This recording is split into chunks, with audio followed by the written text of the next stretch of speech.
السلام علیکم ورحمۃ اللہ وبرکاتہ۔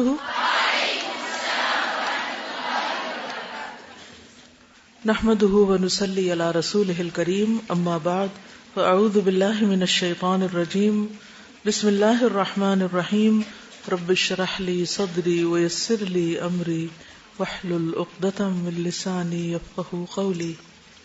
یہ کسی کا کمنٹ ہے کہ آج کے سبق سے مجھے اپنے محاسبے کا موقع ملا۔ واقعی انسانی فطرت میں ہے کہ جب ہم کسی کو سخت بیماری کی حالت میں دیکھتے ہیں تو مختلف طرح کی نکتہ چینی کرتے ہیں، اور تمام مشکلات اور بیماری میں یہی سوال ذہن میں رہ جاتا ہے کہ یہ سب ہمارے ساتھ کیوں ہے، اور قسمت کو کوسنے لگتے ہیں۔ مگر آج دل خوش ہوا کہ بیماری بھی خدا کی طرف سے نعمت ہے، انسان کے باطن کی صفائی ہے، جنت کی خوشخبری ہے کہ اللہ اپنے بندوں سے کس قدر پیار کرتا ہے کہ جب اپنے بندے کو دیکھتا ہے کہ یہ اپنی ڈگر سے ہٹ رہا ہے تو اپنی بے انتہا محبت سے بیماری میں قید کرتا ہے، کیونکہ حدیث میں بار بار بیماری قید سے تشبیہ دی گئی۔ یہی خاص موقع ہے اس کے شکر ادا کرنے کا کہ انسان جب سخت بیماری سے نجات پاتا ہے تو بالکل ایسا ہی ہو جاتا ہے جیسے بچے نے ماں کے پیٹ سے جنم لیا۔ میں جب بیمار ہوتی تھی تو مایوسی مجھے گھیر لیتی تھی، مگر آج کے سبق سے بہت کچھ پتا چلا۔ شکر بھی کرتی ہوں کہ پتا چلا کہ خاص نیت اللہ کے لیے ہو تو ہر چیز اجر کا باعث بن جاتی۔ اگر ایک چیز آپ لوگ سیکھ لیں نا تو ہر چیز آپ کو اپنی جگہ پہ نظر آئے گی، اور وہ ہے مثبت سوچ۔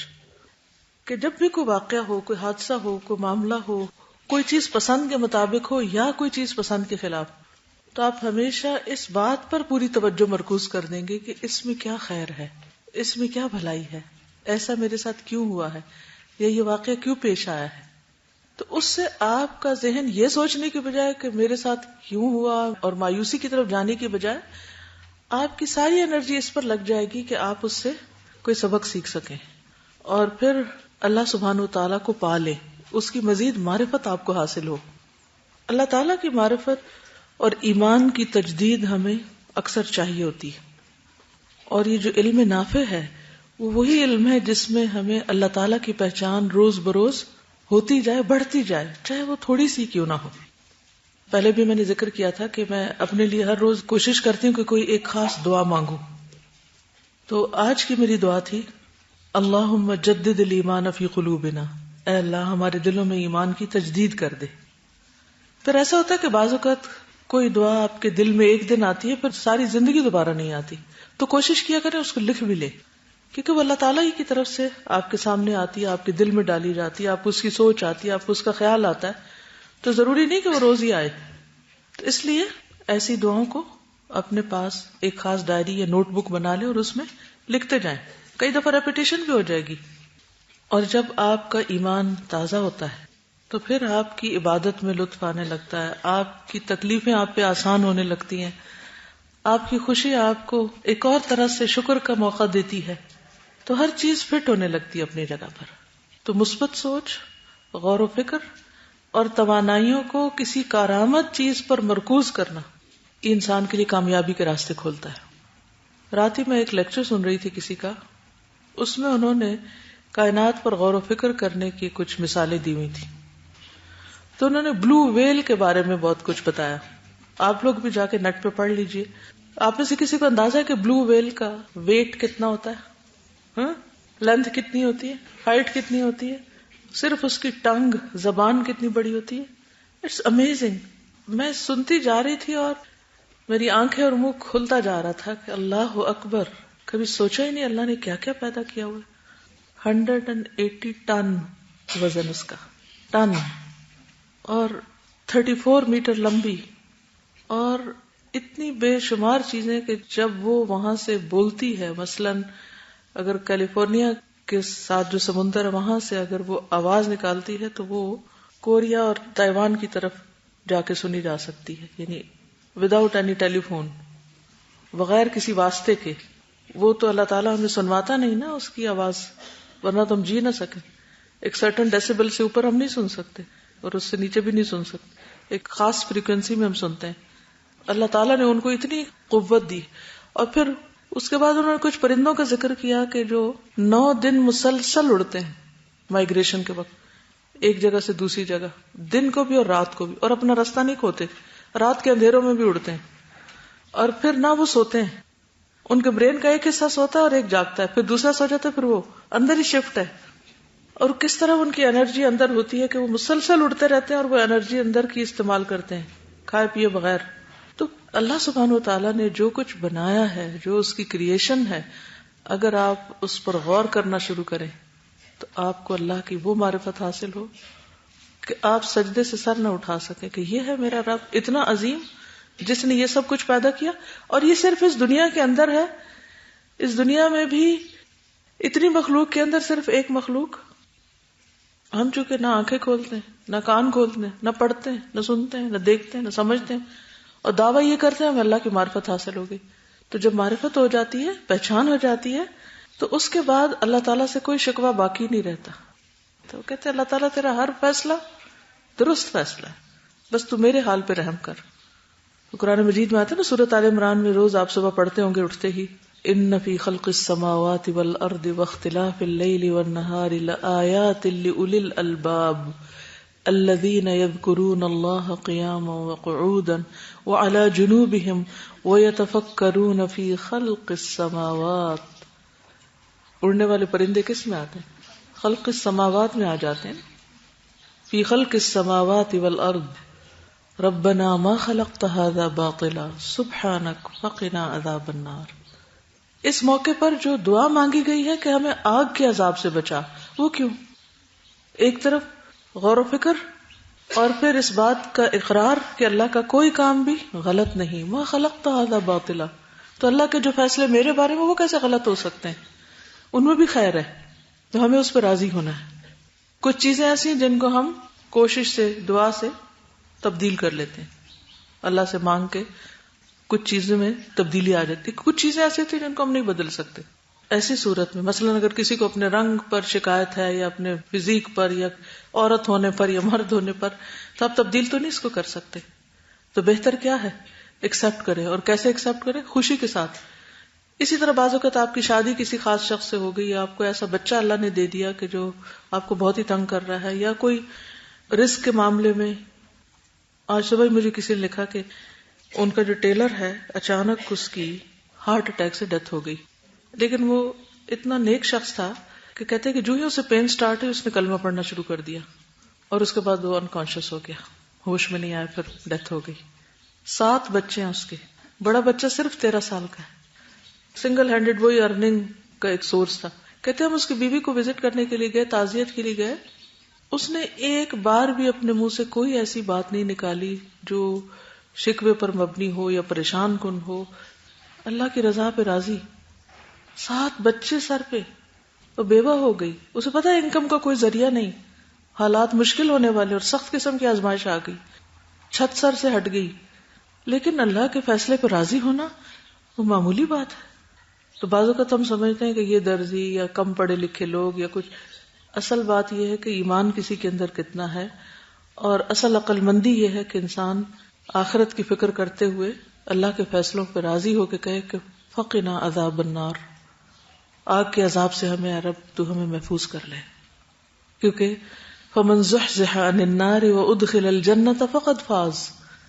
اور یہ تو کتنی سچی بات ہے کہ جس کا آخری کلام لا الہ الا اللہ ہوگا وہ جنت میں داخل ہوگا.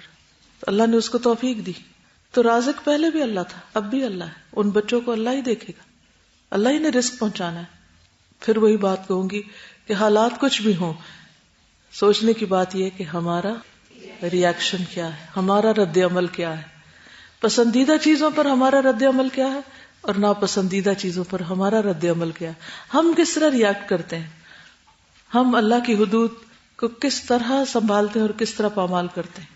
ہم کیا کرتے ہیں؟ کیا ہم باؤنڈریز کراس کرتے ہیں یا ہم اللہ کی اطاعت پر اور فرما برداری پر قائم رہتے ہیں؟ یہ ہے اصل عقل مندی. اور اللہ کی حدود پر کون قائم رہتا ہے؟ جو اللہ کی عظمت کو پہچانتا ہے. اللہ بہت بڑا ہے، اگر میں نے اس کی نافرمانی کی تو مشکل میں پڑوں.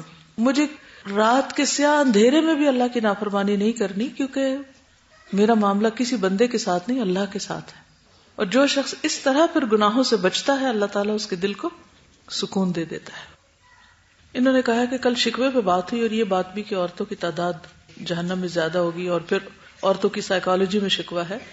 تو ہمیں اسے صحیح ڈائریکشن دینے کی ضرورت ہے. سورۃ مجادلہ میں اللہ تعالیٰ نے ایک عورت کے شکوے ہی کو اتنی اہمیت دی. بہت اچھا آپ نے کوٹ کیا. سورۃ مجادلہ میں آپ دیکھیں کہ وہ شکایت کس سے کر رہی تھی؟ وَتَشْتَكِي إِلَى اللَّهِ. تو اللہ سے شکایت کرنے میں تو کوئی حرج نہیں. شکایت کا مطلب یہ کہ ناراض نہیں کہ اللہ تو نے میرے لیے کیوں لکھ دیا. یہ کہہ رہی تھی وہ کیا کہہ رہی تھی خولا کہ میرے لیے کوئی حل نکالا جائے. وہ شریعت کا ایک مسئلہ پوچھنے کے لیے گئی تھی کہ مجھے طلاق ہو گئی ہے اور میرے بچوں کا کیا ہوگا, میرا کوئی حل نکالا جائے. وہ اپنے شوہر کے معاملے میں مسئلے کا حل چاہتی تھی کہ انہوں نے ان پر زیادتی کی ہے, تو وہ جا کے بتا رہی تھی. اگر ہم بتائیں گے نہیں تو مسئلہ کیسے حل ہوگا؟ کل جتنی ڈسکشن ہوئی اس کا یہ مطلب ہرگز نہیں کہ ہم مسائل کا حل معلوم نہ کریں. مسائل کا حل معلوم کرنا چاہیے. کس سے کرنا چاہیے؟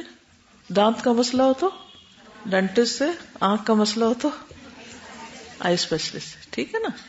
اور پھر واقعی وہ مسئلہ ہو بھی, رائٹ, مسئلہ ہو بھی, چھوٹی چھوٹی بات کو مسئلہ نہ بنایا جائے. اور وہ کتنی دفعہ حضور صلی اللہ علیہ وسلم کے پاس آئی تھی؟ ایک بار, کیونکہ حقیقی مسئلہ تھا, حل ہو گیا. ان کے توسط سے بہت سی عورتوں کا مسئلہ حل ہو گیا, ٹھیک ہے نا. اس واقعے کی ایک ایک جزیات کو کمپیئر کیجئے عورت کی جذباتیت کے ساتھ, اور ہر روز اپنی دوست کو فون کر کے شوہر کی شکایتیں لگانے کے ساتھ.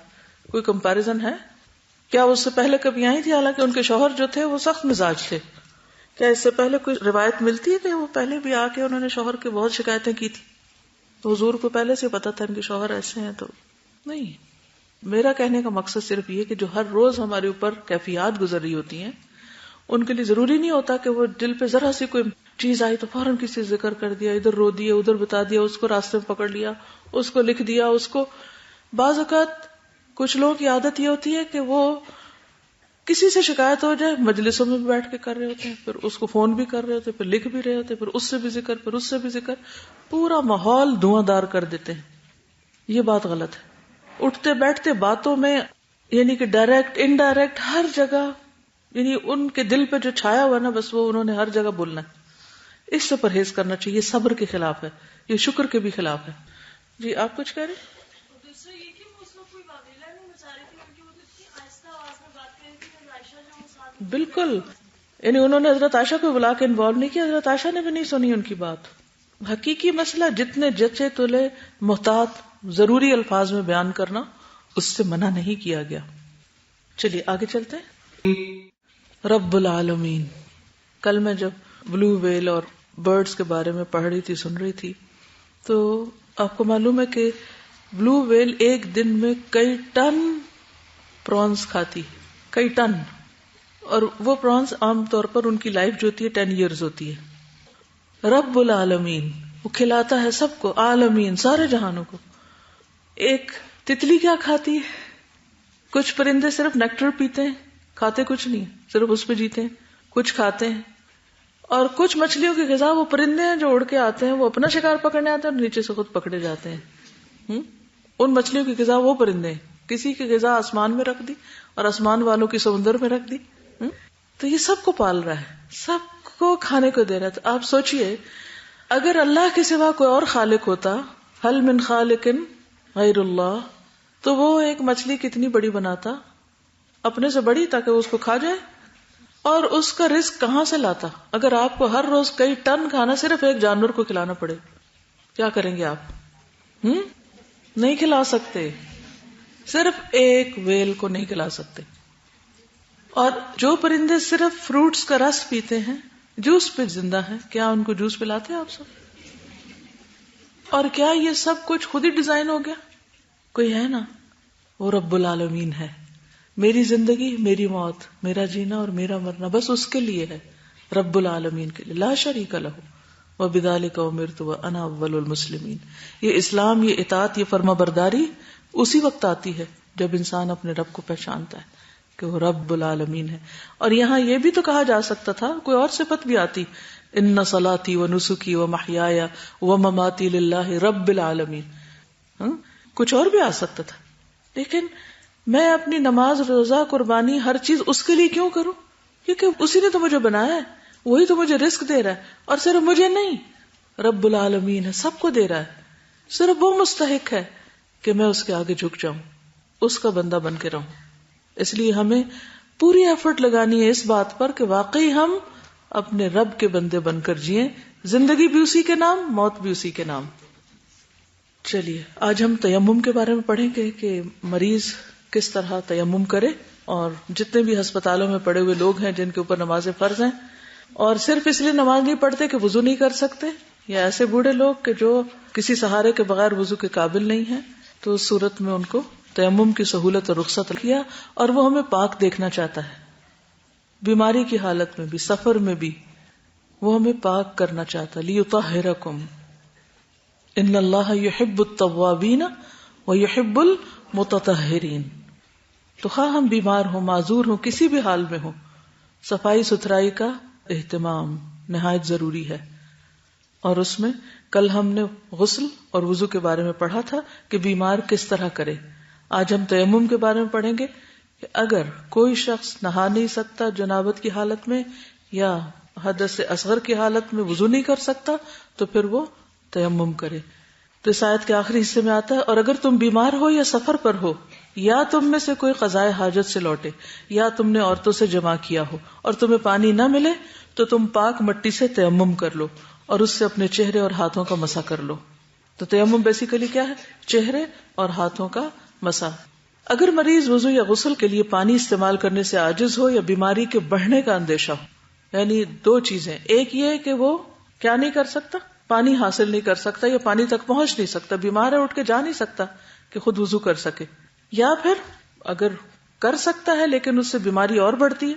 کس وجہ سے؟ مثلا کوئی زخم آ چکا ہے یا کوئی پانی لگنے سے اسکن پہ کوئی ریشز ہیں، الرجیز ہیں، کوئی ایسی تکلیف ہے کہ وہ پانی لگے تو اور بیماری زیادہ ہو جائے، تکلیف ہو جائے، یا بعض سچویشن میں پانی کا استعمال کرنا خطرناک ہو، مثلا جہاں -40 ڈگری ہو وہاں پر آپ بعض اوقات اگر کسی ایسی جگہ پر ہیں جہاں پانی گرم کرنے کا انتظام نہیں، یا کسی کیمپ میں ہے یا کوئی بھی ایسی جگہ ہے کہ جہاں پانی بھی نہیں رہتا، وہ برف بن جاتا ہے، تو ایسی صورت میں آپ تیمم کر سکتے ہیں. عمرو بن العاص کہتے ہیں کہ غزوہ ذات السلاسل میں مجھے ایک ٹھنڈی رات احتلام ہو گیا. مجھے اندیشہ ہوا کہ اگر میں نے غسل کیا تو ہلاک ہو جاؤں گا، اتنی سخت سردی تھی. چنانچہ میں نے تیمم کر لیا اور اپنے ساتھیوں کو صبح کی نماز پڑھا دی. لوگوں نے یہ واقعہ نبی صلی اللہ علیہ وسلم کی خدمت میں ذکر کیا تو آپ نے پوچھا، اے عمرو، کیا تم جنبی ہوتے ہوئے اپنے ساتھیوں کی جماعت کرا رہے تھے؟ میں نے بتایا کہ کس وجہ سے میں نے غسل نہیں کیا، اور میں نے یہ بھی کہا کہ میں نے اللہ کا فرمان سنا ہے، وَلَا تَقْتُلُوا أَنفُسَكُمْ إِنَّ اللَّهَ كَانَ بِكُمْ رَحِيمًا.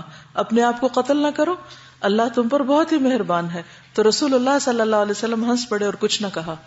یہ کون سی حدیث ہے؟ تقریری، جس میں آپ نے ایک صحابی کا عمل جو ان کے اجتہاد پر مبنی تھا، انہوں نے اس وقت یہ آیت سوچ کر تیمم کے طریقے پر عمل کیا تو آپ نے اس کو اپروو کیا. اس کو ٹیسٹ اپروول کہتے ہیں، جب خاموشی ہو بالکل اور اگر ہنس رہے ہیں تو وہ بھی اسی میں آ جاتا ہے کہ ہاں تم نے درست کیا. اس سے یہ بھی پتہ چلتا ہے کہ تیمم کر کے نہ صرف یہ کہ انسان اپنی نماز پڑھے بلکہ اگر وہ اسے پڑھانا ہے تو پڑھا بھی سکتا ہے. obviously جو فالوورز ہوں گے وہ بھی تیمم ہی کریں گے اس وقت، ایسی صورت میں خصوصاً سفر کے وقت. تیمم کا طریقہ کیا ہے؟ اس پر ہم ایک پوسٹر بنا رہے ہیں، انشاءاللہ تعالی جلدی آپ کے سامنے آ جائے گا. اس میں سارے سٹیپس اردو انگلش دونوں میں ڈیٹیل سے دیے اور پکچرز بھی بنائی ہیں. سب سے پہلے بسم اللہ پڑھیں، ٹھیک ہے. پاک مٹی پر دونوں ہاتھ ماریں، دونوں ہاتھ، اگر یہ نہیں کہ اگر جیسے پلیٹ ہے یا کسی بھی چیز میں پین میں رکھی ہوئی ہے تو بہتر ہے کہ اس کے اوپر یا زمین پر یا دیوار پر یا کہیں بھی. لیکن اگر جہاز میں ہے تو آپ کو کوئی ایسی صورت نہیں ملے گی، تو اس صورت میں چھوٹی سی اگر زپ لاک کے اندر آپ نے تیمم کی مٹی رکھی ہوئی ہے، صاف ستھری ریت وغیرہ بھی، کیونکہ سعیدن طیبن اوپر کی لیئر جو ہے اس کی بات ہے، مائنز سے نکلے ہوئے جو مختلف طرح کے چیزیں ہیں ان سے نہیں.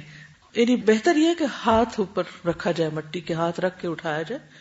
لیکن اگر یہ ممکن نہ ہو تو مٹی ڈال کے اس کو ہاتھ پر مل لیا جائے، اور پھر اس کے بعد پھونک مار کر زائد مٹی اڑائی جائے. یعنی اصل مقصد مٹی ملنا نہیں ہے، اصل بات کیا ہے؟ مٹی کو چھونا. رائٹ، آپ نے چھو لیا، اب اس کو پھونک مار کر ایکسٹرا کو ہٹا دیں، کیونکہ ایسا نہ منہ پہ مار لیں اور وہ آنکھوں میں چلی جائے. دونوں ہاتھوں سے ایک مرتبہ چہرے کا مسح کریں.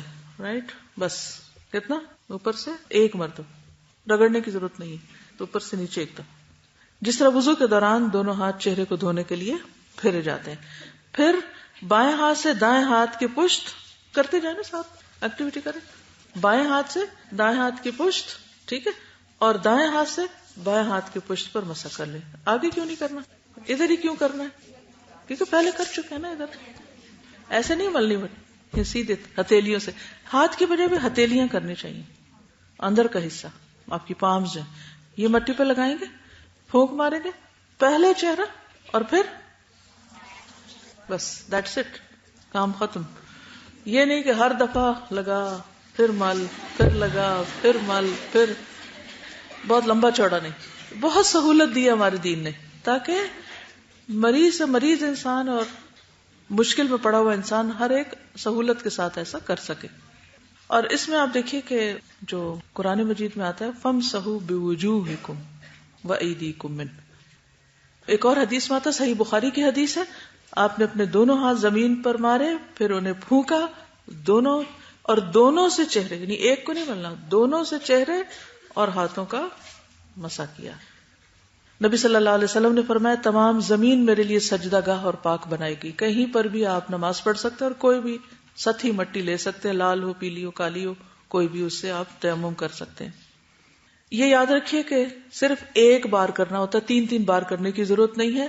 اور باقی جو اعضائے وضو ہیں ان پر بھی تیمم کرنے کی ضرورت نہیں ہے، مثلا پاؤں پہ ہاتھ پھیریں یا بازوؤں پہ، یا ان کی بھی ضرورت نہیں، صرف ہاتھ کافی ہیں. ایک شخص عمر بن خطاب کے پاس آیا اور عرض کی کہ مجھے غسل کی حاجت ہو گئی ہے، پانی نہیں ملا، اب کیا کروں؟ اس پر عمار بن یاسر رضی اللہ عنہ نے ان سے کہا کیا آپ کو یاد نہیں کہ میں اور آپ سفر میں تھے، ہم دونوں جنبی ہو گئے تھے، آپ نے تو نماز نہیں پڑھی لیکن میں زمین پر لوٹ پوٹ ہو گیا، یعنی پورے جسم کو زمین پر پھیرا اور نماز پڑھ لی. پھر میں نے نبی صلی اللہ علیہ وسلم سے اس کا ذکر کیا تو آپ نے فرمایا تجھے بس اتنا ہی کافی تھا، اور آپ نے اپنے دونوں ہاتھ زمین پر مارے، انہیں پھونکا اور دونوں سے چہرے اور ہتھیلیوں پر مسح کیا. گیلی اور کیچڑ والی مٹی سے مسح نہیں کری، ٹھیک، خشک مٹی ہونی چاہیے. نبی صلی اللہ علیہ وسلم نے فرمایا پاک مٹی مسلمان کے لیے طہارت کا ذریعہ ہے، اگرچہ 10 سال تک پانی نہ ملے. یعنی اگر آپ کسی ایسے ایریا میں ہیں، آپ نے دیکھو گے افریقہ میں جہاں قحط پڑتے ہیں وہاں کہاں پانی ہوتا ہے، پینے کے لیے بھی نہیں ہوتا. پھر جب تمہیں پانی ملے تو اسے اپنے جسم پر ڈالو، یقیناً یہ بہتر ہے. یعنی پانی بہتر ہے لیکن اگر نہیں ملتا تو تیمم سے کام چلاتے جاؤ. یہ یاد رکھیے کہ جن چیزوں سے وضو ٹوٹتا ہے انہی سے تیمم بھی ٹوٹ جاتا ہے، اور جب تک تیمم ختم نہ ہو تو دوسرے دفعہ تیمم کی بھی ضرورت نہیں ہے. مثلا ایک دفعہ کسی نے تیمم کیا، ظہر پڑی، عصر کا وقت ہو گیا تو دوبارہ نہیں تیمم کرنا، اسی سے ہی نماز ادا کر سکتے ہیں. اور جس شخص نے پانی نہ ملنے کی وجہ سے تیمم کیا، جب پانی مل جائے تو تیمم ختم ہو جاتا ہے. لیکن اگر کوئی سفر میں ہے یا بیماری کی وجہ سے تیمم کر رہا تو اس کا پانی ملنے کے باوجود بھی تیمم ختم نہیں ہوتا. ابو سعید خدری کہتے ہیں کہ 2 آدمی سفر پر نکلے اور نماز کا وقت ہو گیا، ان کے پاس پانی نہیں تھا، انہوں نے پاک مٹی سے تیمم کر کے نماز پڑھ لی، مگر ابھی نماز کا وقت باقی تھا کہ پانی مل گیا. ان میں سے ایک نے وضو کر کے نماز دہرا لی، دوسرے نے نہیں دہرائی. پھر وہ دونوں رسول اللہ صلی اللہ علیہ وسلم کی خدمت میں آئے اور ان کو اپنا واقعہ بتایا. آپ نے کیا کہا ہوگا؟ دونوں ٹھیک ہیں. آپ نے اس سے جس نے نماز نہیں دہرائی فرمایا تم نے سنت پر عمل کیا اور تمہارے لیے پہلی نماز ہی کافی ہوگی، نہیں جو تیمم کے ساتھ پڑھی. اور جس نے وضو کر کے دوبارہ نماز پڑھی اس کو کیا فرمایا؟ تمہاری دوہرا اجر ہے. آپ دیکھیے کتنا خوبصورت فیصلہ، یہ ہے ہمارے دین کی خوبصورتی. ٹھیک ہے، تم نے بھی ٹھیک کیا، تم نے بھی ٹھیک کیا. کیا آج کا جو دیندار طبقہ ہے وہ اتنی وسعت رکھتا ہے اپنے دل کے اندر کہ وہ ایک صحیح ہوتا ہے اور باقی سب غلط ہوتے ہیں؟ یہ عام طور پر یہ ٹرینڈ پایا جاتا ہے.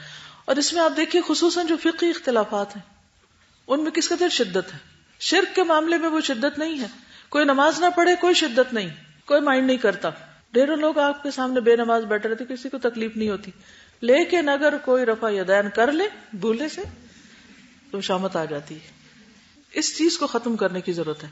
اہم چیزوں کو دیکھو، فقہی اختلافات کے اوپر ایک دوسرے سے عداوت اور بیر اور ضد اور حسد اور ایک دوسرے کی جڑ کاٹنا اور ایک دوسرے کو ملامت کرنا تک کہ کفر تک کے فتوے لگا دینا، یہ طریقہ ٹھیک نہیں ہے. ٹھیک ہے نا.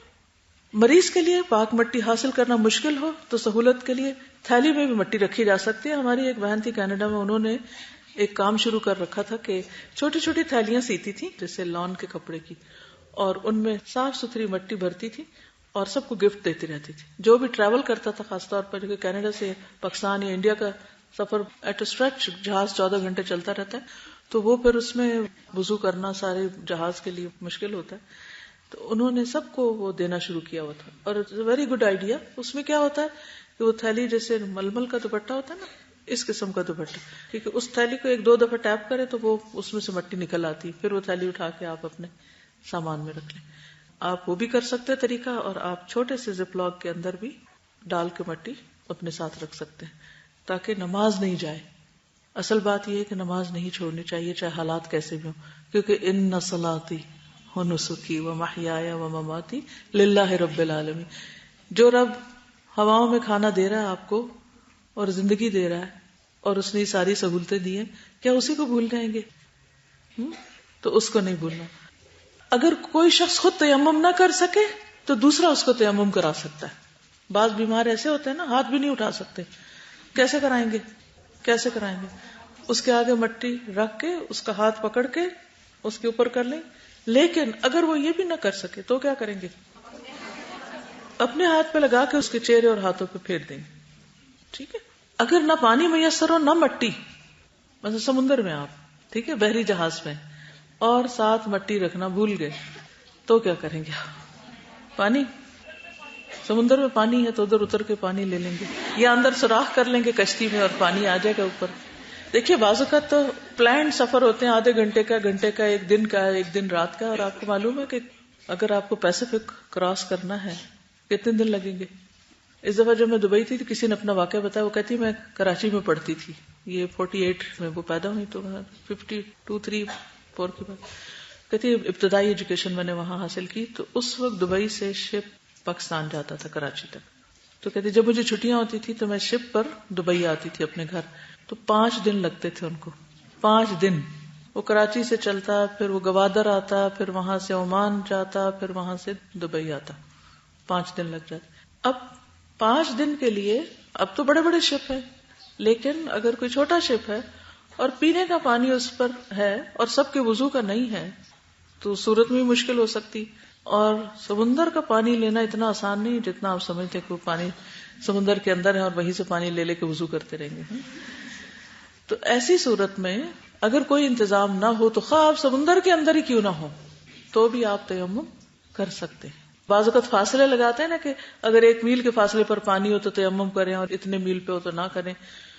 تو بعض اوقات میل کیا, چند فٹ کا فاصلہ ہے, اور آپ کو پتا ہے کتنا کڑوا پانی ہوتا ہے بعض اوقات, کتنا نمکین ہوتا ہے, وہ یوزر فرینڈلی نہیں ہوتا کہ آپ اس سے نہائے دھوئیں.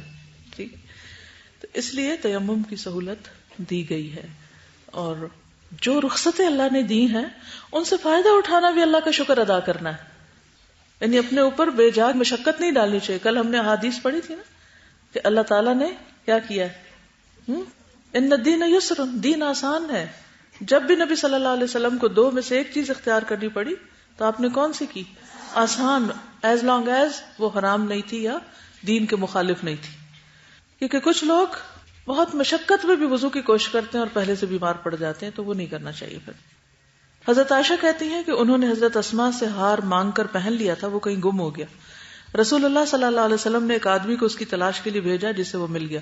پھر نماز کا وقت آ پہنچا, لوگوں کے پاس پانی نہیں تھا, تو انہوں نے بغیر وضو کیے نماز پڑھ لی اور رسول اللہ صلی اللہ علیہ وسلم سے اس بارے میں شکایت کی کہ پانی نہیں ملا تو اس لیے ہم نے یہ کام کیا ہے. تو اللہ تعالیٰ نے تیمم کی آیت اتار دی. تو اس موقع پر تیمم کی آیت اتری تھی, یعنی کہ مسئلہ پیش آ گیا کہ اب کیا کریں, اور اس کو پتہ نہیں تھا. تو اگر کوئی ایسی جگہ ہو کہ جہاں نہ پانی ہو نہ مٹی ہو, اور ایسی پاسبلٹی ہو سکتی ہے, تو اس صورت میں پھر جیسے ہیں جہاں ہیں اسی طرح وضو کے بغیر بھی نماز پڑھ سکتے. اب میرا یہ آخری جملہ نہیں صرف کوٹ کر لینا کہ وہ فتویٰ دیتی ہے کہ وضو کے بغیر نماز پڑھی جا سکتی ہے. یہ صرف اور صرف اس صورت میں جہاں کچھ بھی نہیں. اب مثال کے طور پر آپ دیکھیے کہ جو مسلمان نان مسلمز کی جیل میں قید کر دیے جاتے ہیں بعض اوقات, تو ضروری تو نہیں کہ انہیں نماز کے وقت میں پانی لا کر دیں اور وہ اس سے وضو کریں, اور ان کے پاس ہو سکتا مٹی بھی نہ ہو, کچھ بھی نہ ہو. آپ زندگی میں کسی بھی ایسی سچویشن میں ہو سکتے ہیں کہ جب آپ ٹوٹلی ہیلپ لیس ہو. اب جیسے میں پہلے بھی ذکر کری تھی کہ کچھ سفر تو پلانڈ ہوتے ہیں کہ 1 دن میں ختم ہو جائے گا, 2 دن میں ہو جائے گا, لیکن بعض اوقات ایسا بھمر آ جاتا ہے, بعض اوقات ایسے حالات ہو جاتے ہیں, بعض اوقات سمندری قزاق جہازوں کو لوٹ لیتے ہیں اور سب کو ہاسٹیج بنا لیتے ہیں. تو اس صورت میں ہر چیز ہی بعض اوقات ختم ہو جاتی. تو بہانہ نہیں چلے گا کہ کچھ ہے ہی نہیں، کیا کرے، نماز کیسے پڑھے. صحابہ نے کیا کیا؟ بغیر وضو نماز پڑھی. یہ دلیل ملتی ہے. لیکن جب آیت تیمم اتر آئی تو پھر سہولت مل گئی کہ مٹی جو ہے، اور اگر نہ پانی ہے نہ مٹی ہے تو پھر اس صورت میں پڑھ سکتے. ایگزیکٹلی برفانی علاقے، پہاڑی چوٹیاں جہاں سنو پڑ رہی ہے، وہاں ہو سکتا ہے کہ آپ کے پاس کچھ بھی نہ رہے. اب بیمار کے احکام میں حیض اور استحاضہ جو خواتین کا مسئلہ ہے، اس پر آپ نے کتاب الطہارہ میں پڑھ لیا ہوگا، لیکن میں اس کو تھوڑا سا ریوائز کرا دیتی ہوں کیونکہ اس میں عام طور پر مشکل ہوتی. تیمم کے اوپر آپ کا امتحان کیسے لیا جائے، کیسے ٹیسٹ کرنا چاہیے؟ پریکٹیکلی؟ ہاں میرا خیال ہے ایسے ہی کریں، پریکٹیکل ٹیسٹ لے لیں، کر کے دکھائے، ڈیمو دیں کہ پہلے بایاں ہاتھ ملتے ہیں یا پہلے دایاں ملتے ہیں. بائیں سے دائیں کو ملنا ہے، ٹھیک ہے نا. اسی لیے میں دوبارہ کر رہی ہوں کہ یہاں آپ کے نمبر کٹ سکتے ہیں. چلیے اوکے. کسی نے ایک سوال کیا ہے کہ فلاں کی چیز کیا ہوتی ہے. اب دیکھیے کہ آپ سب کو ڈکشنری دیکھنی آتی. میرے گفتگو کے دوران اگر کوئی لفظ مشکل ہو تو کیا کریں، لکھ لیا کریں اور پھر ڈکشنری میں جا کے دیکھا کریں. میں نے کچھ عرصہ اس طرح ریڈنگ کی ہے، اردو اور انگریزی دونوں کی، کہ ایک لائن میں اگر 5 لفظ بھی مجھے نہیں آتے تو میں نے سب کو انڈر لائن کر کے خود ڈکشنری کنسلٹ کی. کسی سے نہیں پوچھا. کیوں؟ خود ڈکشنری کنسلٹ کرنے کا کیا فائدہ ہوتا ہے؟ جی، ایک تو زیادہ عرصے تک یاد رہتی، کیونکہ جو علم محنت سے حاصل کیا جاتا ہے وہ زیادہ جمتا ہے اندر، بجائے اس کے کہ کوئی آپ کو صرف بتاتا رہے اور آپ آدھا سنیں آدھا نہ سنیں. اور دوسری بات یہ ہے کہ ایگزیکٹ، ایکوریٹ، صحیح بات پتہ چلتی ہے. بعض اوقات آپ راہ چلتے بندے سے پوچھتے تھے اس کا کیا مطلب ہے، اس وقت اس کے بھی دماغ میں حاضر نہیں ہوتا، وہ اندازے سے کوئی میننگ بتا دیتا، اور ہو سکتا ہے کہ وہ پوری طرح ٹھیک نہ ہو، 50-50 ہو. ایسی صورت میں dictionary is the best solution. جا کے اپنی ڈکشنری کی حالت دیکھیں. طالب علم کی ڈکشنری پھٹی ہوئی ہوتی ہے، وہ اتنا زیادہ اس کو دیکھتا ہے، ٹھیک ہے. تو اپنی ڈکشنریوں کو دیکھیں کہ ان کا حال کیا ہے. اگر وہ بالکل نئی نکور پڑی ہیں، اس کا مطلب ہے کہ آپ جاہل ہیں، آپ نے کبھی تکلیف نہیں گوارا کی علم کے لیے. کیونکہ جب تک ہر لفظ کا مطلب نہیں آتا جو ہم پڑھ رہے ہیں تو ہم سمجھتے ہی نہیں اس کو، یا کچھ سے کچھ سمجھ رہے ہوں. ہماری کئی کلاسز ہیں جیسے انڈیا میں ہوتی ہیں تو تھوڑی بہت اردو کا بھی فرق ہے اور ہمارے لہجے کا بھی. اور کچھ انڈیا کے علاقے ایسے ہیں کہ وہاں اردو بھی نہیں ہے، وہ ان کی لوکل لینگویج ہے جو تھوڑی بہت جس میں پھر اردو سمجھ آتی ہے، 100% نہیں آتی. تو پچھلے دنوں مجھ سے خاتون ملی، کہنے لگی وہ خود یا ان کی ایک اسٹوڈنٹ تھی، وہ کافی عرصے تک یہ سمجھتی رہی کہ میدا جو ہوتا ہے وہ سر میں ہوتا ہے، اسٹمک سر میں ہوتا ہے. انہیں سمجھ نہیں آیا کہ میں کہتی کیا ہوں. چلیے، حیض، استحاضہ اور طہارت. حیض تو پیریڈز کو کہتے ہیں، اور استحاضہ پیریڈز کے علاوہ جو خون حیض ہی کے راستے سے آتا ہے، لیکن حیض کی جگہ سے نہیں آتا. واضح؟ حیض کے راستے سے آتا ہے، جگہ سے نہیں آتا، سورس اور ہے اس کا. استحاضہ خواتین کی وہ بیماری ہے جس میں مہینے کے مخصوص دنوں کے علاوہ بھی خون جاری رہتا ہے. یہ خون حیض یا نفاس کا نہیں ہوتا، لہٰذا اس دوران نماز روزے ترک کرنا شدید غلطی، ایک نماز بھی نہیں چھوڑنی چاہیے. فاطمہ بنت ابی حبیش رضی اللہ عنہا نے نبی صلی اللہ علیہ وسلم سے پوچھا، مجھے استحاضہ کا خون آتا ہے اور میں پاک نہیں ہو پاتی، کیا میں نماز چھوڑ دیا کروں؟ آپ نے فرمایا نہیں، یہ تو ایک رگ کا خون ہے. ٹھیک ہے، ایک رگ پھٹتی ہے، وہاں سے خون نکلتا ہے، جیسے نکسیر رگ پھٹنے سے آتی. ہاں، اتنے دنوں میں نماز ضرور چھوڑ دیا کرو جن میں اس بیماری سے پہلے تمہیں حیض آیا کرتا تھا، پھر غسل کر کے نماز پڑھا کرو. نبی صلی اللہ علیہ وسلم نے فرمایا، مستحاضہ عورت نماز پڑھے گی اگرچہ اس کا خون چٹائی پہ ٹپک رہا ہوگا. ٹھیک، پیریڈز کے علاوہ اگر بلیڈنگ ہو رہی ہے اور بہت زیادہ ہو رہی ہے، کیونکہ بعض لوگوں کو اتنی زیادہ بلیڈنگ ہوتی ہے کہ لٹرلی کوئی چیز کنٹرول نہیں کر پاتی اور کچھ بھی رکھ لیں اور پھر بھی بہہ جاتی. ایسی صورت میں نماز نہیں چھوڑ کے بیٹھ جانا کہ میں تو پاک ہی نہیں اور مصلی ناپاک ہو رہا ہے وغیرہ وغیرہ. نہیں، کچھ بھی ہو نماز پڑھی جائے گی. رائٹ؟ انڈرسٹوڈ؟ مستحاضہ کے احکامات. ہر نماز سے قبل وضو کرنا ضروری ہے. استحاضہ والی عورت ہر نماز کے وقت استنجا کرنے کے بعد وضو کرے اور نماز ادا کرے، یعنی اس وقت تک جو بلیڈنگ ہو چکی ہے اس کو صاف کر لے، نیا پیڈ رکھ لے اور نماز ادا کرے. رسول اللہ صلی اللہ علیہ وسلم نے فاطمہ بنت ابی حبیش کو یہی حکم دیا تھا. ثم توضئی لکل صلاۃ، پھر تم ہر نماز کے لیے وضو کرو. ایسی عورت کے بارے میں آپ نے فرمایا فاغسلی عنک الدم وصلی، خون صاف کرو اور نماز پڑھو. لیکن اگر وہ اتنا زیادہ ہو کہ صاف ہو ہی نہیں پا رہا تو پھر اسی حال میں پڑھ لو. نبی صلی اللہ علیہ وسلم نے مستحاضہ کے بارے میں فرمایا اپنے حیض کے ایام کی نمازیں چھوڑ دے، پھر غسل کرے اور نماز کے لیے وضو کیا کرے. اب پیریڈز کا خون جو ہے اس میں اسمیل بھی ہوتی ہے، اس کا کلر بھی فرق ہوتا ہے اور اس کا سورس بھی الگ ہوتا ہے، لیکن استحاضہ جو ہے وہ فرق ہوتا ہے. اگر استطاعت ہو تو ہر نماز سے قبل غسل کر لے، ورنہ نمازوں کو جمع کر لے. اگر استطاعت ہو، یہ آپشنل ہے، ورنہ وضو کافی ہے. زینب بنت ابی سلمہ نے بیان کیا ایک عورت کو بہت خون آتا تھا، وہ عبد الرحمن بن عوف کی زوجیت میں تھی. آپ نے فرمایا اگر طاقت رکھتی ہو تو نماز کے لیے غسل کر لیا کرو، ورنہ جمع کر لو، یعنی ظہر اور عصر جمع کر لو، مغرب اور عشاء، فجر نہیں جمع ہو سکتی، ٹھیک ہے، وہ الگ ہی پڑی جائے گی. حمنہ بنت جہش سے روایت ہے کہ انہیں استحاضہ آتا تھا اور ان کے شوہر ان سے مباشرت کرتا تھا. یعنی اس میں قرآن، نماز، شوہر بیوی کا ریلیشن شپ اور طواف، یہ ساری چیزیں جائز ہیں، چاہے عورت نے پیڈ رکھا ہوا ہو اور خون جاری ہو. لیکوریا والی عورتوں کے لیے حکم. لیکوریا واٹر ڈسچارج ہوتا ہے یا اسٹکی وائٹ ڈسچارج، جو عام حالات میں بعض خواتین اس مشکل میں مبتلا ہوتی ہیں. لیکوریا کے مرض میں مبتلا عورتیں بھی ہر نماز سے قبل استنجا کے بعد تازہ وضو کریں. لیکوریا اور استحاضہ والی عورتیں نماز کے دوران خارج ہونے والے پانی یا خون کو کپڑوں پر لگنے یا نماز کی جگہ پر گرنے سے بچاؤ کا بندوبست کریں. اس بارے میں دو آراء ہیں. ایک گروہ تو اسے جسم سے خارج ہونے والی رطوبت جیسے ناک کا بہنا، بلغم کا آنا، پسینہ نکلنا وغیرہ کے طور پر لیتا ہے اور اس رطوبت کو ناپاک نہیں کہتا. یعنی لیکوریا کا جو پانی ہے یا جو رطوبت ہے وہ اس کو ناپاک نہیں کہتے، وہ کہتے یہ ایسی ہے جیسے ناک سے پانی آتا ہے، جیسے زکام ہوتا ہے، یا عورت دودھ پلاتی تو دودھ نکلتا ہے، یا منہ سے رال ٹپک رہی ہے، یا کان بہہ رہا ہے، تو وہ کہتے ہیں کہ اسی کی طرح کی ایک چیز ہے. اس لیے اگر کپڑے وغیرہ کو لگ جائے تو کوئی حرج نہیں. ٹھیک. دوسرا گروہ اسے سبیلین سے نکلنے کی وجہ سے، یعنی شرمگاہ سے چکے نکلتا ہے، اس وجہ سے اسے ناپاک کہتا ہے اور نواقض وضو میں شمار کرتا ہے. اب آپ کیا کریں گے؟ عام حالات میں کیا کرنا چاہیے؟ استنجا کر کے وضو کر کے نماز پڑھنی چاہیے. دو نمازوں کو ایک وضو میں نہیں پڑھے. لیکن اگر سفر پہ ہیں یا کسی ایسی جگہ پر ہیں تو رخصت والی چیز سے بھی فائدہ اٹھا سکتے ہیں، کیونکہ اللہ تعالیٰ پاک ہے، پاکیزگی سے محبت کرتا ہے. تو افضل درجہ یہی ہے کہ انسان کیا کرے؟ سستی کا شکار نہ ہو اور ہر نماز کے لیے تازہ وضو کرے.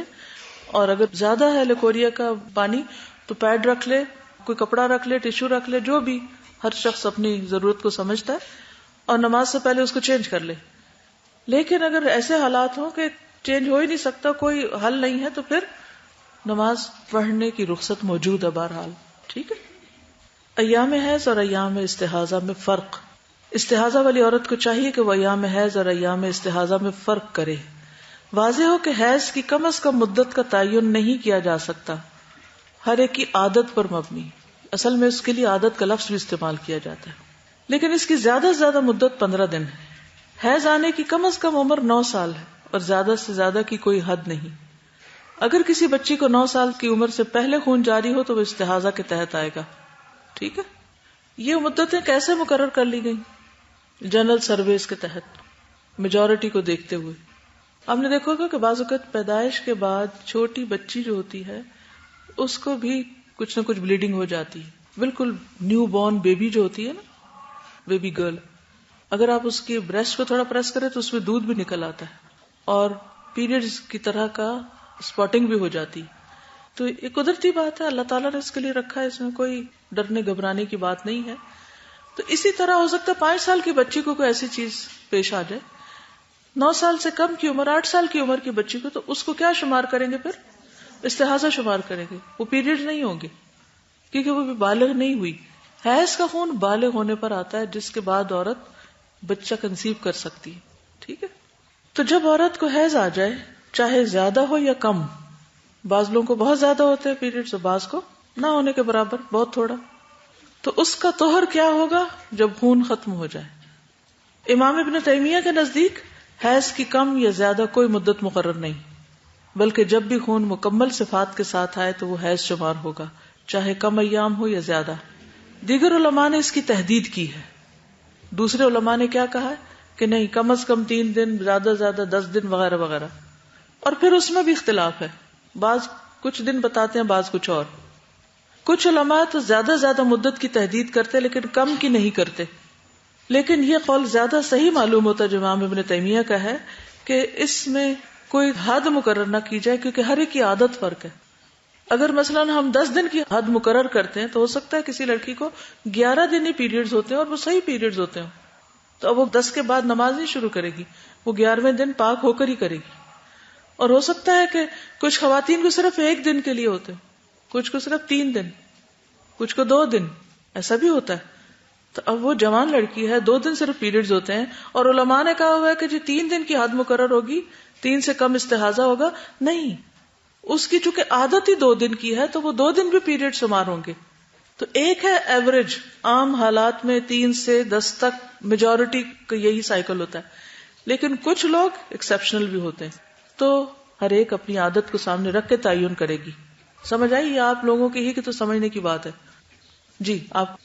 ابھی میری بیٹی کے ساتھ اس طرح ہوا کہ 9 ماہ کا بچہ تھا اس کا، تو وہ فیڈ کرا رہی تھی، تو اس کو پیریڈز نہیں آئے 9 ماہ تک نا. ہوتا ہے فیڈ کرا رہی ہو مدر تو بعض اوقات نہیں آتے، تو بس ایک دن اس کو کچھ اسپاٹس لگے اور اس کے بعد وہ نیکسٹ اس نے بیبی کنسیو کر لیا.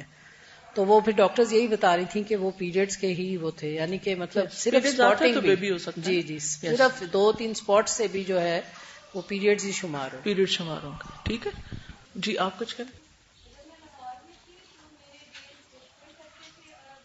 بالکل. اسلام آباد آئی ہوں تو ڈیز ڈفر کر رہے ہیں، اور بھی لڑکیوں کا یہ مسئلہ ہوا ہے، تو اس میں پریشانی کی ضرورت نہیں. ایج کے ساتھ کلائمیٹ چینج، جگہ کے چینج، ان سب چیزوں سے عادت میں فرق آ جاتا ہے.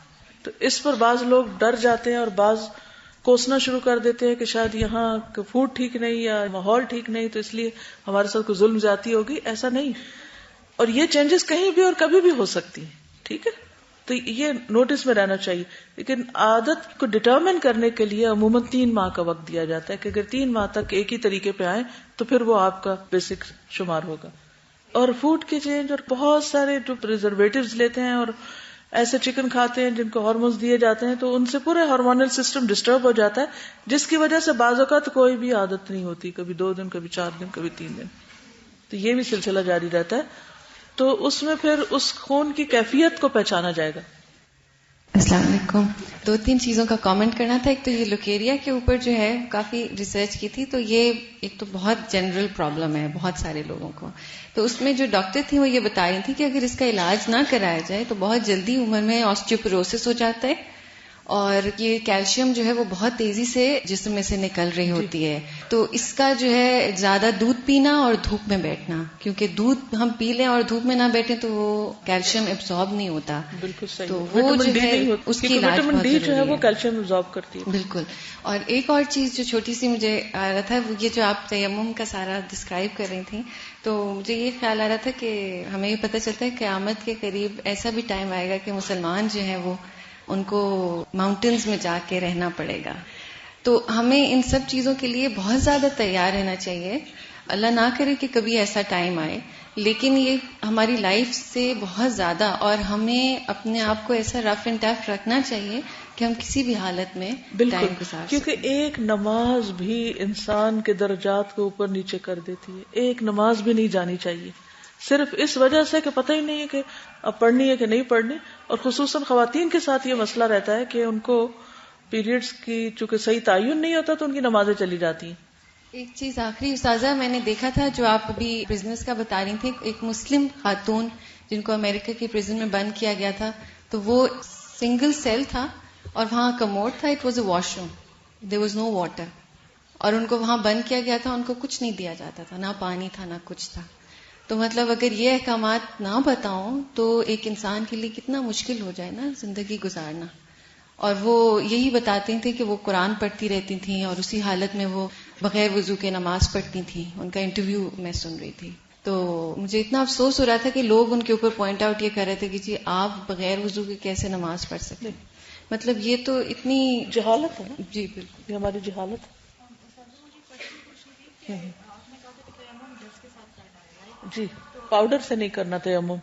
پاؤڈر سے تیمم نہیں ہو سکتا, ڈسٹ یا سینڈ یا مجھے کافی دفعہ اگر ہم کہیں موٹر وے پہ ہوتے ہیں کچھ تو نماز کا ٹائم ہو جاتا ہے, پاپا کہتے ہیں کہ بس جو آگے کی سیٹ ہے اس پہ ہاتھ پہ رکھے, اس پہ جو ڈسٹ ہوتا ہے اس سے بھی تیمم ہو جاتا تھا. کیا اس سے ہوتا ہے تیمم کہ گاڑی کا شیشہ کھولیں, جو باہر ڈسٹ ہے نا اس سے ہو جائے گا, لیکن سیٹس کے اوپر ڈسٹ نہیں ہوتی, یعنی لیدر کے اوپر یا ریکسن کے اوپر عام طور پر کوئی ڈسٹ نہیں ہوتی, الا یہ کہ جیسے گھر میں صوفے وغیرہ کئی دن تک ڈسٹنگ نہ کریں تو کچھ ڈسٹ ہو سکتی, لیکن گاڑی میں تو چونکہ شیشہ کھلتا ہے نکلتا ہے تو وہ اڑا جاتی ہے, تو اس میں کیا ہے کہ باہر ہاتھ پھیر لیں. جہاز میں نہیں کر سکیں گے, کھڑکی کھلتی نہیں.